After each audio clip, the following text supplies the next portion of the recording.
welcome to week 5 of the Keep It Simple series. I have a video today for you about vegetables.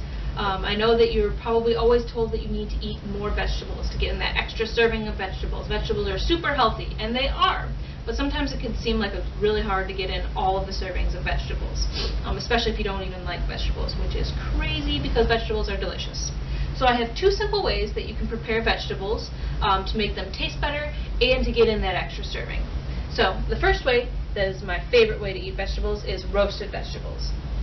Okay, so what you're going to do is you're going to preheat your oven to 400, 425, depending on how hot it gets, and then you're going to cut up your vegetables. Now, just real quick, roasting vegetables you can do with any vegetable, broccoli, cauliflower, parsnips, eggplant, zucchini, sweet potatoes, any vegetable you can think of you can roast. So choose whatever you want.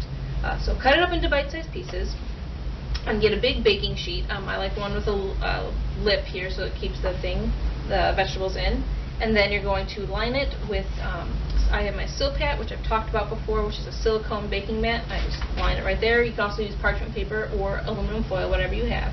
So your bite-sized pieces are going to be layered in a nice even layer. Then you're going to mist it with some oil. I have a little bit a mister here that I fill with olive oil, and I can just pump it and then spray the vegetables. You can season the vegetables you want. Now you want to make sure that it is in an even layer and there's no like big clumps or everything like that, because it'll end up steaming instead of roasting. So then you're going to pop it into your oven for about 20 to 25 minutes, flipping it occasionally until you get a nice brown crust on it, and that means it's done. And then you can eat the vegetables as is, or you can put them into salads, you can put them on top of pasta, you can put it on top of pizza. There's so many things you can do with roasted vegetables, and it tastes really good. Alright, the second way to eat your vegetables is to puree them. Now this works really well with vegetables like squash or sweet potatoes or cauliflower, things like that. Broccoli probably is going to be a little bit harder to puree. You can do it, but it won't be as smooth and creamy as some of the other vegetables that you can do. This is also really good for people who don't maybe necessarily like vegetables.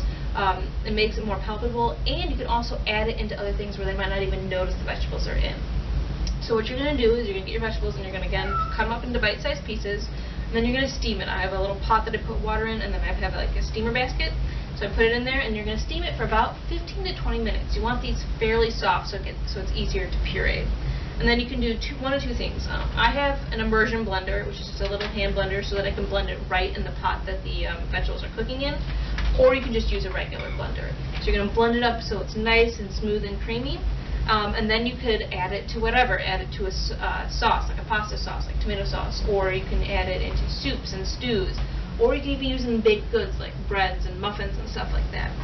Pureed vegetables are also really good to store. This is obviously frozen. It's frozen butternut squash, but I've pureed it and put it in a bag, and then I can just pop it out of the freezer and defrost it and use it for whatever. I use this a lot in soups. I also make butternut squash gnocchi, which there's a recipe on my blog for that. So those are 2 really easy ways to prepare vegetables to get more vegetables in and to make them taste really good. And more vegetables is always better. So I hope you enjoyed that, and I will see you next week.